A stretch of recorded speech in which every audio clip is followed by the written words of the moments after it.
Olá, eu sou o Luiz Fujita, editor do portal Drauzio Varela. Sejam bem-vindos a mais um Entre Mentes, que é o nosso podcast sobre saúde mental. Os transtornos psiquiátricos, como a gente sabe, são bastante estigmatizados. Essa, inclusive, é uma das principais motivações pelas quais a gente fez esse podcast. Mas se a gente tivesse que eleger algum transtorno que sai um pouquinho desse estigma, seria a depressão, que ela é muito mais conhecida, sai muito mais nos veículos de imprensa, tem gente famosa que fala que tem, enfim, e até viram militantes, né, sobre a depressão. Mas a depressão volta a ser um certo tabu quando ela passa a ser em crianças e adolescentes. Adolescentes um pouco menos, mas quando chega na criança, às vezes a pessoa imagina que nem exista, né, depressão na criança. Mas alguns estudos estimam que tem uma prevalência de 1 a 3% na infância, e isso vai crescendo muito conforme os anos passam, até ela ser uma coisa muito prevalente, né, na adolescência, e o suicídio é uma coisa muito, muito importante ligada à depressão muitas vezes, e segundo a OMS é a segunda causa, né, de mortes entre os 15 e os 29 anos, e uma das principais causas entre 10 e 19 anos. A Sociedade de Pediatria de São Paulo lançou a campanha Maio Amarelo para conscientizar sobre a depressão especificamente de crianças e adolescentes. E para falar com a gente sobre o assunto, está aqui com a gente hoje a doutora Cristiane Geraldo Folino, que é psicóloga e psicanalista, membro do Departamento Científico de Saúde Mental da Sociedade de Pediatria de São Paulo. Seja bem-vinda, doutora. Obrigada, Luiz. Prazer. Muito obrigado por ter aceitado o convite, né, para dar essa entrevista. Vamos tentar esclarecer um pouquinho sobre esse assunto. A primeira pergunta é até um pouco retórica, mas acho que ela vai dar o início da nossa conversa, né? Criança pode ter depressão mesmo? Então, pode, Luiz, né? A gente precisa ter um pouco de cuidado de saber o que é depressão. A depressão, ela pode ser confundida com várias outras questões, né? Então, pode, desde um bebê até uma criança mais velha, chegando a um adolescente. Então, talvez isso seja uma novidade para muitos, né? Sim. Os bebês também podem ficar deprimidos. É lógico, a partir de uma característica bastante específica e particular, sim, mas eles também ficam. Sim. E aí a gente pode dizer que, sabendo que até bebês, né, podem ter quadros de depressão, imagino que ele seja um quadro um pouco diferente da depressão que a gente conhece nos adultos, né? Tem um pouco que a gente possa falar sobre qual seria essa diferença, né? Ou algumas diferenças? Então, a questão do bebê, né? Os bebês, as crianças muito pequenas, né? Elas estão sempre muito ligadas ao psiquismo, à mente dos pais, né? Então, todos, né? Isso não é uma questão patológica, isso é uma questão de desenvolvimento e de maturação, né? Então, eles podem reagir a algumas questões da dinâmica da família, né? Não, às vezes, especificamente de um ou de outro pai, mas, às vezes, da dinâmica. E, às vezes, pode ser fruto, né? Essa depressão do bebê pode ser fruto de uma depressão materna, né? E que não foi ajudada por um terceiro, quer dizer, não teve um terceiro para ajudar, né? No caso, o pai ou uma outra pessoa, né? Que possa fazer essa intermediação do contato entre o bebê e a mãe muito deprimida. O bebê pode reagir se afastando do cuidador primordial, principal, né? Ele evita o contato. A característica da depressão no bebê, ela é muito uma evitação de contato, né? Então, ele olha menos, ele tem uma questão de evitar o contato, ele foge do olhar, né? Sim. Ele tem, por exemplo, em crianças de 6 a 8 meses, as crianças têm um comportamento que é muito comum, que é estranhamento, que é angústia frente ao estranho, né? Melhor dizendo, né? Então, não é o cuidador primordial dela, ela estranha, isso é normal, sim, claro. De 6 a 8 meses. Em crianças deprimidas, isso acaba não acontecendo, né? Acho que é importante dizer, Luiz, né? Tudo que a gente fala enquanto sinal, né, neste campo, né, da psicopatologia, ele precisa ser bem compreendido. Sim. Quer dizer, não é porque tem um sinal que a gente vai fazer logo uma equação rápida. Sim. Bom, tem o sinal, logo tem a patologia, né? A gente não trabalha dessa forma, né? Então, por isso que sempre quando a gente fala sobre sinais, né, sinais de risco, sinais indicativos, são sempre mais orientadores, Sim, né? sim. E não taxativos, nunca taxativos. Claro, né? claro. E, doutora, imagino que seja muito difícil para pais e pessoas próximas que convivem com crianças, assim como acontece, na verdade, na depressão com adultos também, que seria aquela distinção entre algo que realmente, a partir disso, eu devo procurar alguma orientação ou alguma ajuda profissional, ou não, isso é uma fase normal dessa fase, né? Existe algo que ajude nesse sentido, né? E aí pode ser até mais falando em crianças e adolescentes, não só especificamente em bebês, né? Então, uma primeira diferenciação que a gente tem que fazer e que é fundamental é diferenciar a tristeza da depressão, né? São quadros parecidos, mas eles não coincidem, né? Então, toda tristeza, né, ela é um afeto. Então, é um afeto como alegria, né? Como qualquer outro afeto humano, né? Tem muita confusão no meio, na nossa cultura, né? Uma pessoa mais triste logo é taxada, né, de deprimida. Sim, né? é uma palavra que se usa, né? Tô deprimido. Muito, né? Caiu na boca do povo, Sim, né? sim. Assim, e isso é um cuidado que a gente tem que ter. E a gente, como profissional de saúde mental, a gente já tem alguns anos, né, ficado bastante preocupados, né, com essa patologização dos afetos, né? Então, uma tristeza, ela precisa ser vivida. A depressão, uma coisa que eu também não falei, mas eu acho que preciso marcar aqui, a depressão, ela tem várias manifestações e ela é vista de várias formas. Sim. Não tem um discurso unívoco Sim. a respeito dela, né? Então, muitas vezes você vai ler sobre depressão, você vai ler algumas coisas que não vai ter nada a ver com o que eu vou falar aqui, né? Só Sim. mais os sinais, né? Sim. Que se coincidem, né? Sim. Mas a depressão, a partir do ponto de vista que eu posso te dizer, ela é uma dificuldade no processamento de perdas. Né? Então, pode ter a ver também com uma questão biológica, mas esse não é o ponto de atenção máximo meu, por exemplo, e de muitos profissionais que trabalham, né, nessa área, né? Sim. Então, se a gente pensa que a depressão é dificuldade, né, ou um impedimento de processamento de perdas, né, e separações, né, a gente vai olhar para a depressão de uma outra forma, ou de uma forma bastante particular, né? Então, qual que é a diferença, né? Então, para voltar aí à questão, qual que é a diferença, né? A tristeza, ela precisa acontecer. Então, se você tem uma perda, uma separação, uma perda importante, né? O certo é você ficar, certo entre aspas, né? O que a gente julga que é mais interessante, né? É ficar triste. Né?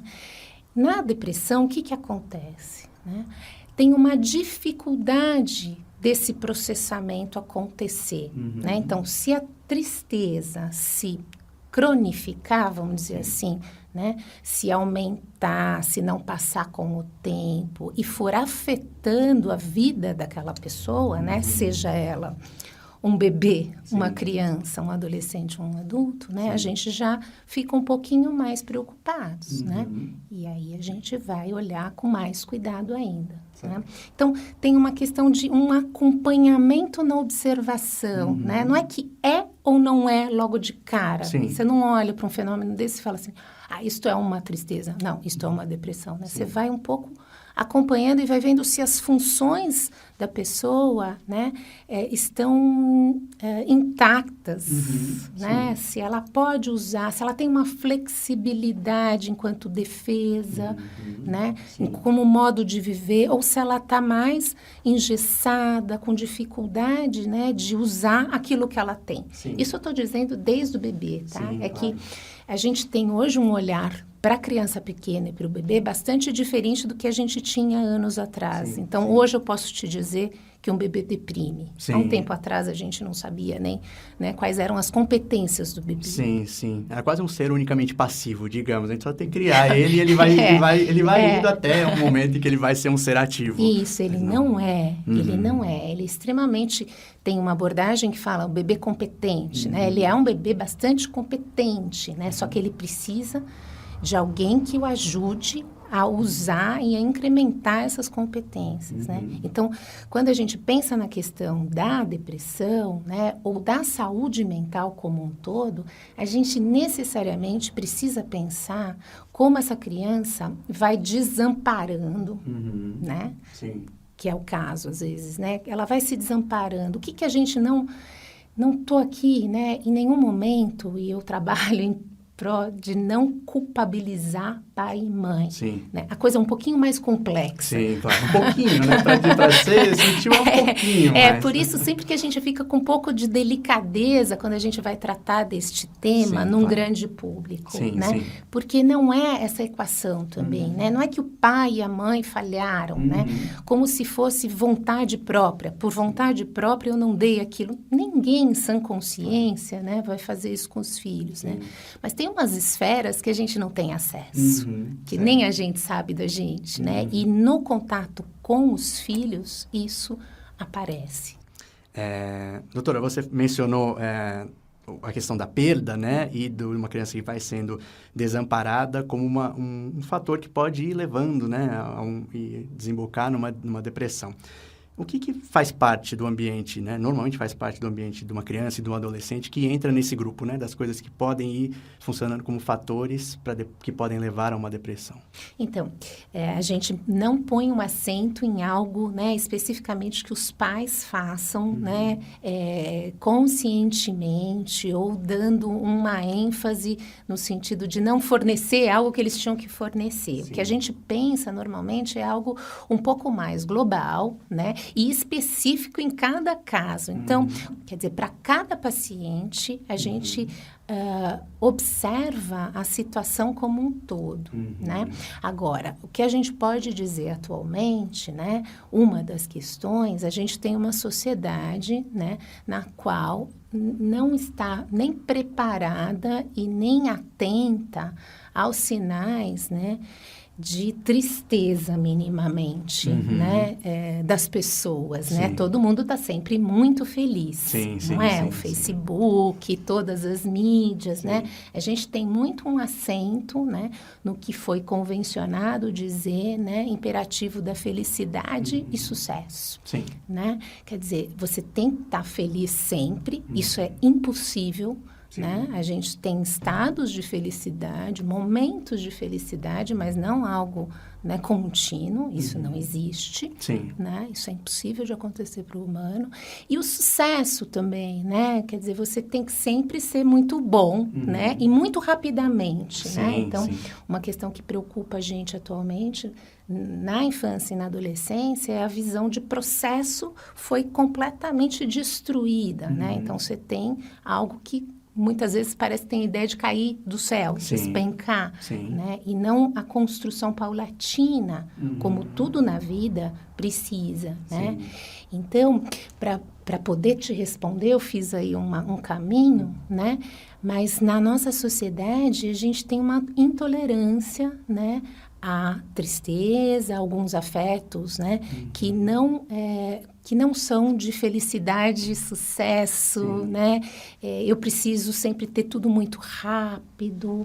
Como é que eu tô triste se tá todo mundo feliz, né? A minha amiga foi pra praia, eu tô aqui trabalhando. Né? Isso nem quer dizer que a pessoa que ela tá vendo como um exemplo de que tá feliz, nem quer dizer que aquela pessoa está de fato feliz. Não. Muitas vezes pode não estar. Mas ela parece estar. É isso que importa, né? Quer dizer, isso que importa para a nossa sociedade atualmente. Então, a gente criou uma total intolerância, né, a algo que nos faz doer, né? Então, quando a gente fala perdas, né, e separações, essas coisas doem, né? E a gente criou uma intolerância a esses estados, né? Então, a tolerância à frustração, né? A gente não aguenta muito as frustrações.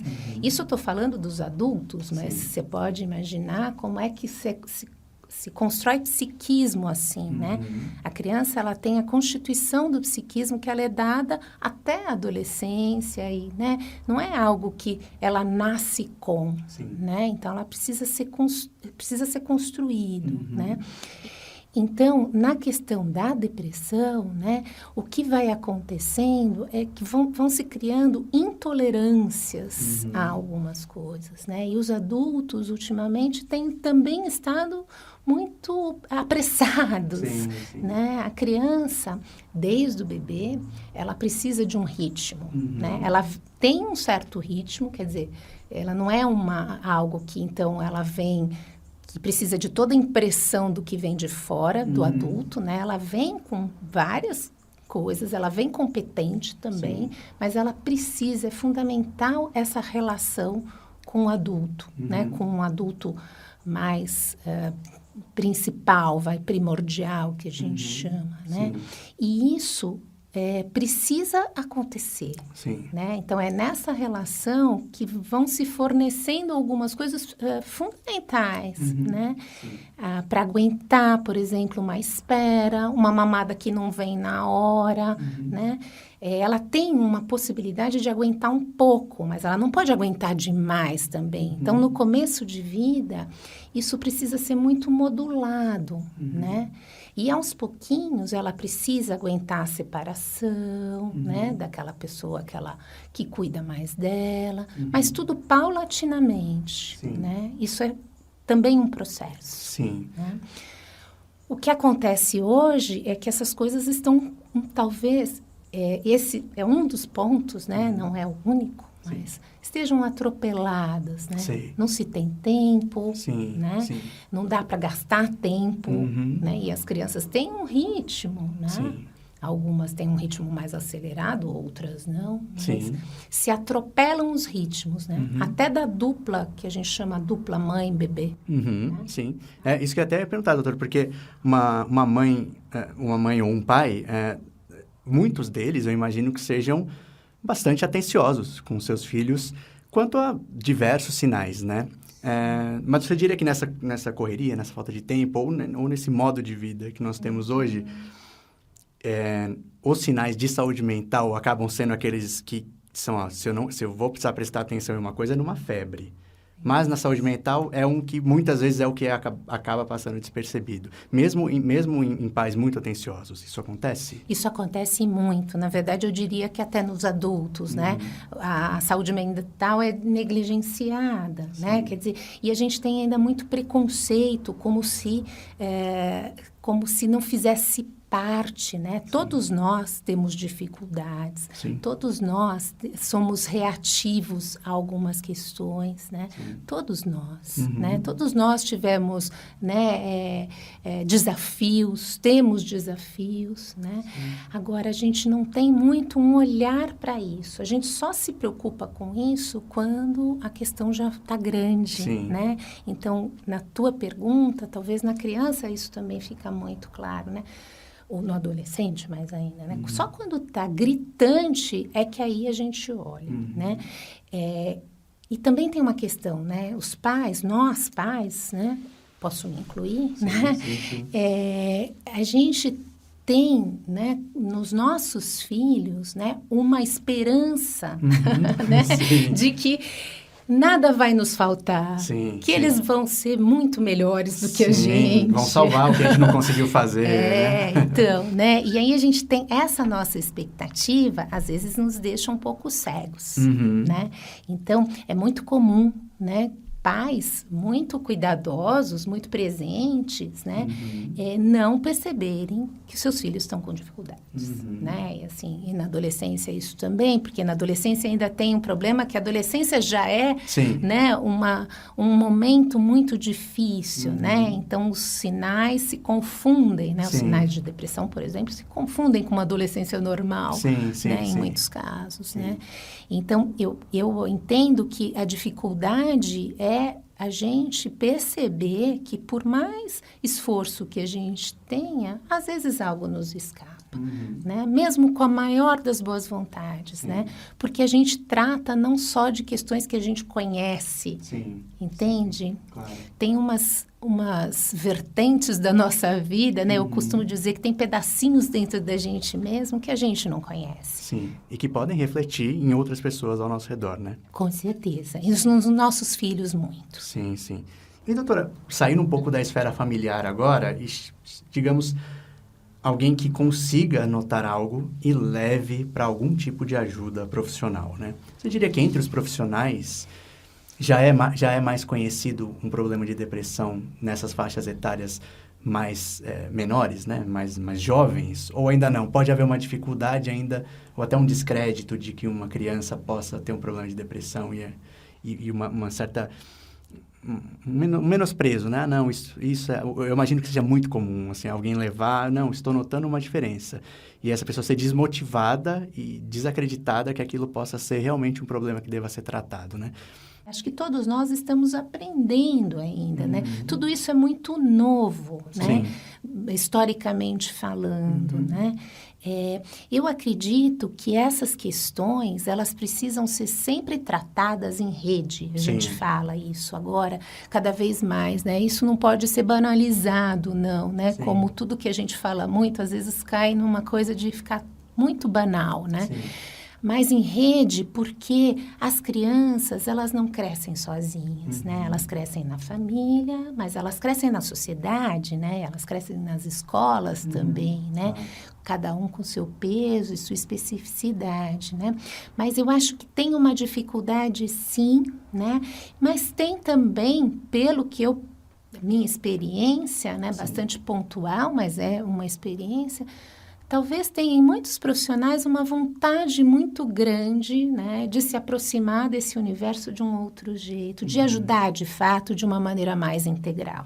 Né? Então, eu trabalho né, eu sou membro de uma sociedade médica, né, e eu fui trabalhar na sociedade por conta da questão da depressão, né? Então, para poder conversar com os pediatras, né, isso se alargou. Né? Agora a gente conversa com outros profissionais, mas eu acredito que tem aí, né? Todos nós estamos aprendendo a ver algumas coisas, né? Agora, os olhares nunca podem ser taxativos, preconceituosos, né? Muito, como eu posso dizer, muito redutores, né? Acho que o que a gente...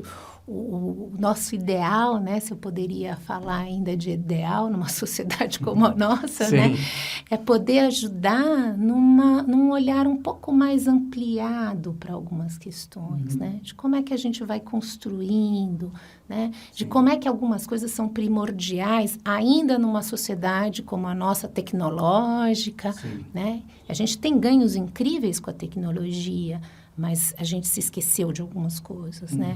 As relações verdadeiras estão esquecidas. E isso não passa despercebido. Isso tem um impacto. Né? Quando a gente pensa nas crianças, pensa nos adolescentes e pensa nos adultos. Sim. E são impactos que acho que eles têm uma... Como você falou, né? A gente percebe eles quando eles já estão muito, muito flagrantes, né? Mas mesmo que eles não cheguem num ponto flagrante, acho que eles acabam tendo um peso negativo ao longo da vida, mesmo que ele não cause uma coisa muito grave no fim da vida, né? Mas ela piora a sua vida, de alguma forma. Com certeza. Isso é fundamental o que você está dizendo, né? E isso passa despercebido, mas não passa sem custo, né? Que é custo psíquico, custo, às vezes, em relação à tua relação com o outro, à tua relação com o teu trabalho, né? Com a tua família, né? Então, por isso que a gente sempre aponta, né? Talvez eu desvirtue um pouco do tema central da depressão, mas é que eu acho bastante importante, a gente precisa pensar em saúde mental, né? Pensar como é que a gente está ajudando as crianças, os adolescentes a crescerem, né? A viverem, né? E não só, né? O que eu preciso fazer para esse adolescente não deprimir ou não ficar muito doente, né? Mentalmente, né? A gente precisa pensar em saúde também, né? E aí, doutora, indo agora para um tema que seria, a gente estava falando, né, o custo, né? Os custos que gera você ter um problema de saúde mental, o que seria o suicídio, né? Que acho que seria o maior custo possível ou o desfecho mais trágico de algum quadro de transtorno mental, né? O nosso primeiro episódio aqui foi sobre suicídio. E aí, o nosso entrevistado, que era o Dr. Carlos Kais, que é o da Unicamp, ele falou que apesar de muitas vezes o suicídio, quando ele acontece, ser um choque, ou havia sinais, ou, mais do que sinais, muitas pessoas expressam verbalmente ou o desejo de morte, né? Claramente, ou algo muito próximo disso, que seria algo como, eu sou um fardo, seria melhor que eu não estivesse mais aqui. Quando se fala em crianças e adolescentes, isso também acontece ou é mais difícil pela idade que eles estão mesmo e pelo momento em que eles vivem? Isso acontece. Eu não sei te precisar em termos de ocorrência, de porcentagem, porque eu não trabalho muito com essas questões de porcentagem, mas isso acontece, né? Tem sinais, né?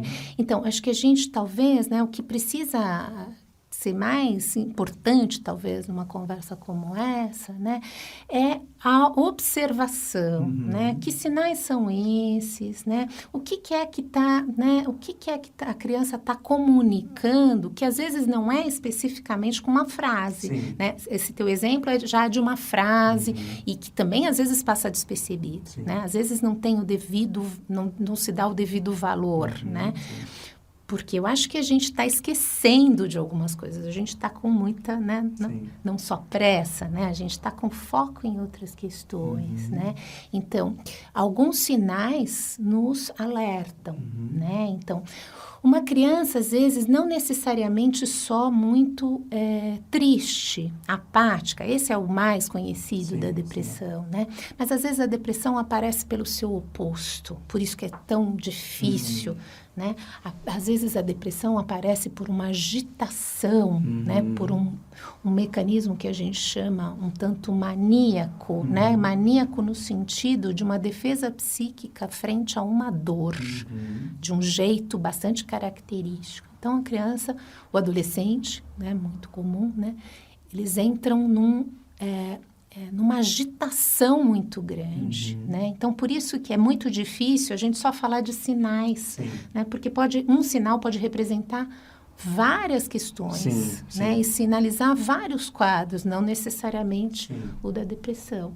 Mas talvez o que fosse importante a gente dizer é que, bom, precisa se observar de perto, né? Não dá para a gente entregar para um profissional só, né? E aí eu digo como mãe, né? Que ele vai avaliar. Eu preciso estar perto do meu filho para ver que algo não está bem, né? Então, essas minúcias, nenhum sinal que eu for te dizer, ele vai contemplar, né? Como é que é o meu filho? Né? O meu filho mudou de uns tempos para cá, né? Minha filha mudou, ela está diferente, né? Ela fazia coisas e agora ela não faz mais. Ela gostava de coisas, né? De fazer coisas e não faz mais. Como é que está a minha relação com eles? Né? Como é que eles estão comigo? Né? Então, eu sei que eu vou contra uma corrente, né? De, bom, quais são os sinais para a gente ir, intervir? Talvez, né? O que eu pudesse dizer é, precisa observar, né? Precisa voltar a se debruçar, né? Nas relações, né? Nesse tete-a-tete que a gente chama, né? Até porque, imagino que muitas vezes, mesmo nessa percepção que eu acho que geralmente os pais têm, né? De que o seu filho está de alguma forma diferente, ele mesmo não consegue nomear muito bem isso como, ele está mais triste, ele está mais irritado, está mais eufórico, não está comendo, não está dormindo, que é uma coisa muito objetiva. Mas sabe que algo está diferente, né? E não consegue só colocar aquilo numa palavra. Mas isso pode ser suficiente, então, para ser eu acho que pode, não para diagnosticar um quadro, mas talvez para trocar com um profissional da confiança desse pai, né? Que isso é também primordial, né? Os pais precisam ter uma rede, né? Não dá para fazer crescer crianças sozinhos, né? A gente não é autossuficiente. Então, para conversar assim com um profissional da sua confiança, trocar essa impressão, né? A gente vem trabalhando aí, né? Com os profissionais, né? Para poder também ficarem mais sensíveis a esses outros sinais que não do corpo, né? De uma patologia orgânica lá, que é detectada por um exame, né? Então, isso também é uma longa batalha nossa, né? Sim. De poder ampliar um pouquinho esse campo de visão, né? A gente todos nós fomos caminhando aí, né, enquanto sociedade, para serem bastante práticos, né? Para localizar, para atuar, né? Sim. E essas coisas levam tempo, né? Essas construções levam tempo, né? Sim. Então, uma das questões é, acho que, poder conversar com o profissional que acompanha, né? Precisa ter um pediatra que acompanha a criança, né? Até a adolescência, que aí é um ebiatra. E falando nisso, doutora, a Sociedade de Pediatria de São Paulo fez recentemente em São Paulo, eu não sei o quanto isso ficou conhecido no país, houve 2 casos de suicídio num colégio muito tradicional de São Paulo. A mídia, em geral, brasileira, ela é muito ruim em vários aspectos, mas quanto ao suicídio, até que eu não considero ela tão ruim. E nesse caso saiu, né, em alguns lugares ali, mas fez algum barulho, né? Esses 2 casos no Colégio Bandeirantes. E a partir disso, o Colégio Bandeirantes e outros 2 que já tiveram experiências desse sentido de casos de suicídio entre seus alunos, fizeram um evento. A Sociedade de Pediatria de São Paulo fez um evento com esses representantes, né, desses colégios para ouvir o que eles tinham a falar e dar alguma orientação, né? E você participou desse evento, né? Você sentiu naqueles profissionais, né, nos professores, diretores, né, quem quer que estivesse presente ali por parte das escolas, essa aflição e essa urgência em querer coisas muito, um manual para identificar e algo assim, ou era algo um pouco mais sereno, né? Então, talvez fosse importante dizer, esse convite para as escolas, ele foi estendido, né? Ele não foi só para o Bandeirantes ou para escolas que tiveram, infelizmente, casos desse tipo, né, ultimamente. Ele foi estendido a escolas públicas, né? A gente teve a má sorte ou o azar de pegar um fim de semana com a greve e aí teve uma reverberação, né? Mas foi um evento muito importante, né? Eu percebi que os profissionais, eles estão sedentos, né, por uma troca, né? Assim, eu acho que isso acho que a gente tem um ganho bastante grande enquanto profissionais como todo no Brasil, né? Porque a gente está percebendo que sozinho a gente não faz nada, né? Então, eu, na minha área, no meu consultório, eu não faço nada, né? Então, eu vou conversar, eu vou trocar, né? Eu vou escutar o que esses profissionais têm para dizer. Os profissionais da escola, a mesma coisa. Então, eu senti, Luiz, né, uma receptividade muito grande e uma vontade. Eles estavam muito, assim, muito animados, apesar do tema ser tão difícil, né? Mas eles estavam muito imbuídos, né, no sentido de vamos trabalhar. Sinceramente falando, eu não percebi, né, essa questão de, então, quero um manual, o que eu gostei muito, né, porque a gente conversou muito, as pessoas ficaram, assim, muito tempo num sábado ensolarado, trabalhando com muita vontade, assim, foi muito prazeroso, né, eu falei, a minha fala foi muito bem recebida e as pessoas falavam assim, bom, mas a gente está pensando para além do trabalho. Foi um sábado que as pessoas puderam refletir a respeito de algumas questões, né? Não necessariamente só com o foco na depressão e nos casos de suicídio, né? Eu acho que, completando, né, eu acho que o Bandeirantes teve uma coragem muito grande, né? Teve uma coragem, porque a gente sabe que os casos de suicídio na adolescência não foram só no Bandeirantes, né? Então, isso reverberou, né, em toda a sociedade, todo mundo ficou alarmados, né? O que eu acho que precisa, né, é que não só a gente fique com o alarde, né? Eu acho que precisa, e a intenção da Sociedade de Pediatria é a gente poder continuar esse olhar aí cuidadoso para algumas questões, né? E a questão das escolas, né? As escolas também ficam muito sem saber como trabalhar, né? É um tema que impacta a todos, né? Impacta os profissionais, impacta as crianças, os adolescentes, os pais, né? Os pais ficaram bastante preocupados, né? A gente não sabe muito bem como lidar com essa questão, porque neste caso foi um atrás do outro, né? Então, os adolescentes ficaram muito, né, com o que está acontecendo, como todos nós, né? Eu acho que o que a gente precisa, né, não é só falar, mas é poder, a gente como humanos, a gente tem uma necessidade básica, né? Temos várias, mas uma, né, é poder dar um certo sentido para as coisas, né? E um ato como esse, a princípio, é sem sentido, né? Então, a gente precisa dizer, a gente precisa conversar, a gente precisa escutar com cuidado, né? Para poder dar um certo sentido para isso, né? A gente se ressente muito das coisas que são muito violentas, muito que a gente não consegue, então, a gente não consegue processar.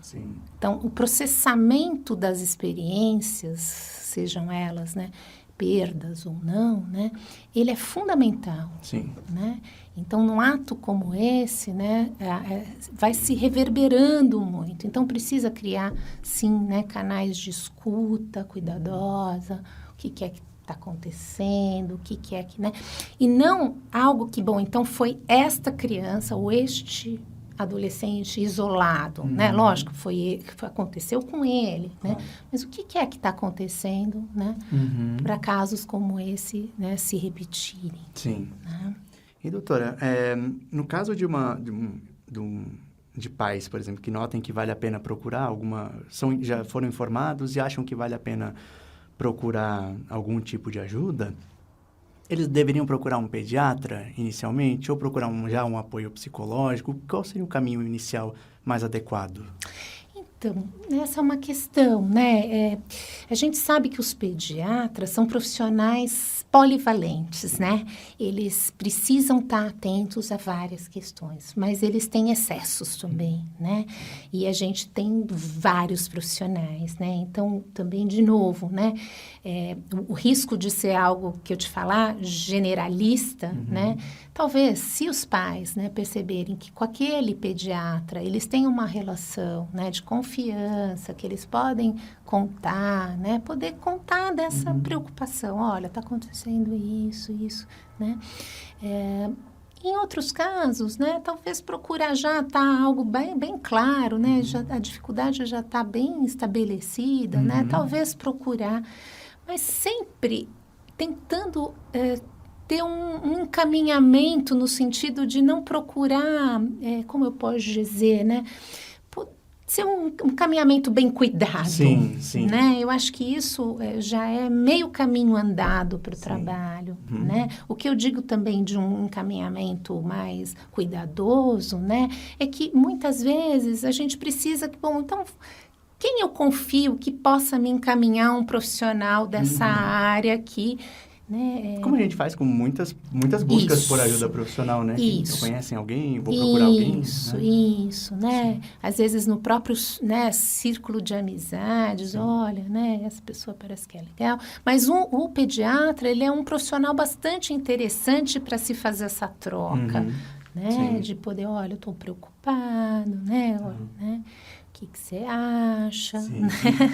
E, doutora, entrando um pouquinho na sua área mesmo, como é um trabalho de psicoterapia com crianças e adolescentes? Então, na verdade, eu sou de uma orientação psicanalítica, né? Eu sou uma psicanalista de formação, né? Então, só posso te dizer a partir deste meu olhar.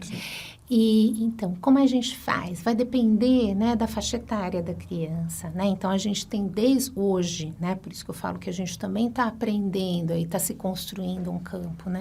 A gente tem desde hoje terapias voltadas a, por exemplo, bebês e mães, né? Quando é o caso, né? Então, se faz um trabalho, né, não só com as mães, mas com os pais, né, às vezes com a família como um todo, né? Então, uma modalidade que chama intervenção nas relações pais-bebê, criança pequena, né? Então, esse é um trabalho que a gente vem desenvolvendo, né?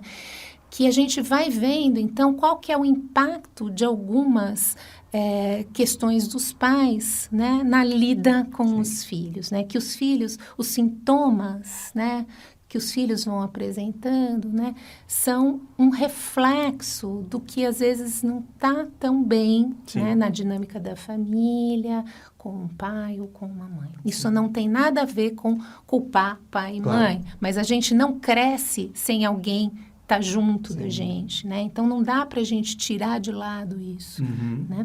Então, a gente tem desde de modalidades de trabalho assim, né? Com crianças, né?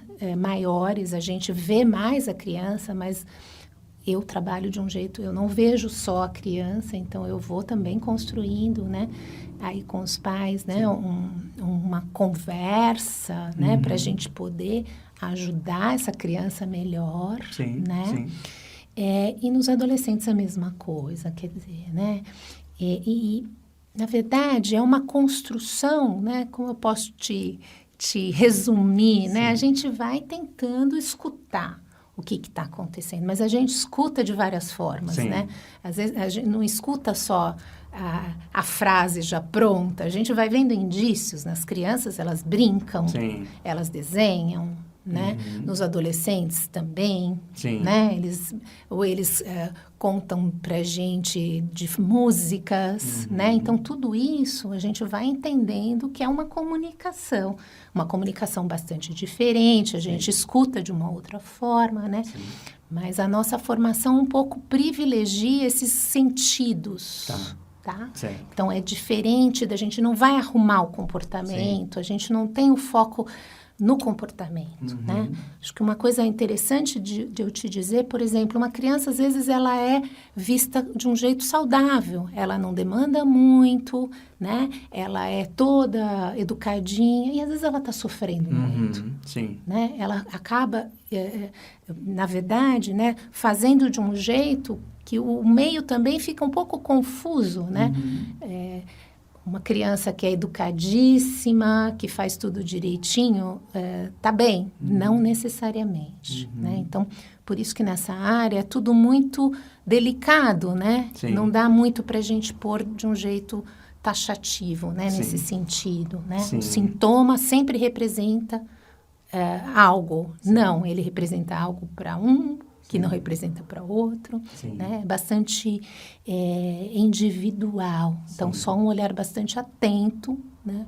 Pode significar, né? Ajudar a significar essas questões de um jeito também específico daquela criança, naquela família. Isso é um complicador, né? Isso é um complicador, não é simples. Claro. É uma visão bastante complexa, mas a vida não é simples. Sim. E o humano não é simples. Eu imagino que saindo da sessão também demande algumas coisas que a família e a própria criança terá que continuar fazendo. É um tratamento que permanece, né? Ele não é só entro naquela sessão, fiz aquilo, saio e continuo as coisas como elas sempre foram, né? Sim, mas na verdade a possibilidade de você acessar algumas coisas e você falar e você, né, ou expressar e o profissional entender e dar algum sentido já ajuda bastante, né? Então isso bem orientado, às vezes é uma ajuda pontual, né? Às vezes não precisa ser a longuíssimo prazo, né? Nós somos reconhecidamente profissionais de longos prazos. Às vezes sim, mas às vezes não, né? Então vai depender, né? A gente não sabe a priori. Sim, isso até que eu ia perguntar, a gente é tão pouco afeito a esse tipo de tratamento, digamos, que a gente nem sabe, existe uma alta um dia, né? Como que se faz isso, né? Sim, então, vai depender da modalidade de atendimento, Luiz, né? Nesses trabalhos mais pontuais que a gente faz com crianças pequenas, com seus pais, até 4 anos, né? A gente tem o foco no sintoma. Então, o sintoma que está aparecendo, que está fazendo sofrer, que não está entendendo o que é que está acontecendo, a gente tem o foco aí. Então, a gente dá altas num tempo curto, às vezes, porque o projeto do trabalho é curto, né? Então, é pontual. Se a gente perceber que tem algumas outras questões que vão precisar mais tempo, e que às vezes são questões dos pais, a gente pode encaminhar. Ou a criança foi ficando maiorzinha, resolveu aquelas coisas, mas ainda tem outras questões que valeria a pena, né, a gente se debruçar mais, a gente fica com a criança, né? Mas nos trabalhos com adolescentes, a gente nunca tem, adolescentes e crianças e adultos também, né? A gente nunca sabe antes da experiência, né? Sim. O a priori mesmo, né? Antes da experiência. Né? Sim. A gente vai construindo isso, chega uma hora que a gente dá alta, né? Mas a pessoa, a criança, o adolescente está livre, está mais livre para viver, né? É um dos nossos norteadores, né? Sim. Aí a gente dá alta. Legal. Doutor, tem algo que a gente não tratou aqui que você acha que seja importante a gente dizer ou reforçar, né? Algo que a gente tenha dito que você acha que vale a pena ficar como mensagem principal? Eu acho que a questão da saúde mental, né? Que eu acho que a gente tocou bastante, mas sempre... Acho que é uma oportunidade de falar, né? Nós não somos nada se a gente não pensa, né? Se a gente não se pensa, né? Como um todo, né? A gente tem um corpo, mas também tem uma mente, né? Sim. E um afeta o outro, né? Sim. Então, acho que essa é uma questão. A questão da nossa contemporaneidade também nos preocupa bastante, né? Onde é que a gente vai, né? Parar, né? Sem tirar todo o acento, né? Nos avanços, né? Os avanços estão aí e a gente é fruto dos avanços também, né? Sim.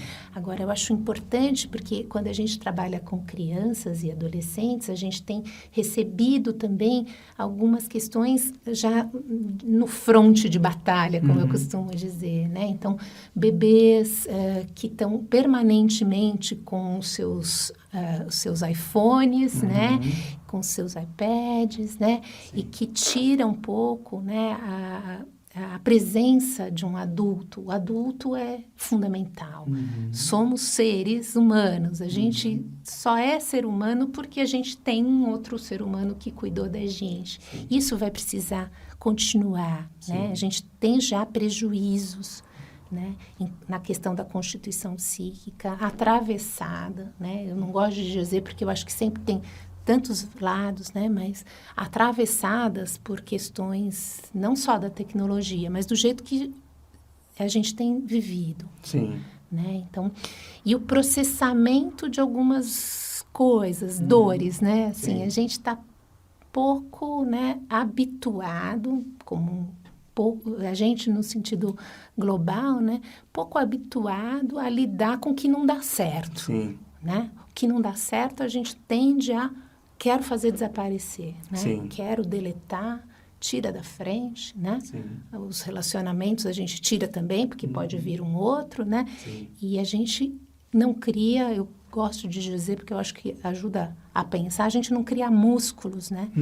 Para essas coisas. As coisas difíceis a gente tira da frente, né? Sim. E é fundamental que a gente crie músculos, né? E ajude as crianças e os adolescentes também. Você acha possível fazer isso, doutora, sendo que grande parte desse contexto, às vezes, parece que está um pouco fora do nosso controle, né? Então, digamos, o vestibular tem que ser mais ou menos nessa época. Se eu não conseguir passar, nessa escola especificamente, passou da época, já é uma pressão. O trabalho, da mesma forma, aquela coisa que a gente mencionou, né? De redes sociais sempre parecem um mundo muito melhor do que aquele que é o nosso, né? Você acha possível melhorar essas relações e criar esses músculos, digamos, pelo menos no seu núcleo familiar? Porque às vezes dá a impressão que isso exigiria um pacto social entre todos, né? Que seria o ideal no caso, mas não dá para esperar isso. Você acha possível melhorar a partir de nós mesmos? Eu acho. Eu sou otimista. Na verdade, eu acho que a gente consegue tudo em doses homeopáticas. Você não constrói nada da noite para o dia, quer dizer, né? A gente chegou nesse ponto porque muita água passou por debaixo da ponte, né? Então, eu acho que se a gente... Né, não dá para falar, bom, então se a gente fizer isso, vai acontecer aquilo. Mas você precisa ser responsável, pelo menos, pelo seu microcosmo, né? Que importância a gente tem dado para algumas questões da gente mesmo, da nossa família, né? Eu acho que isso já tem um impacto, né? Tem um impacto Sim.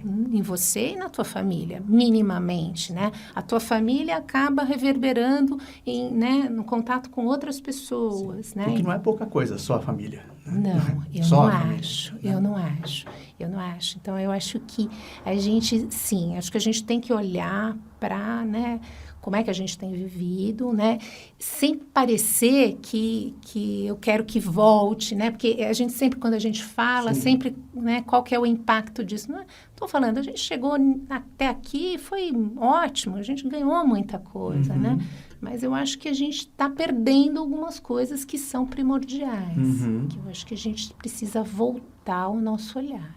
Legal.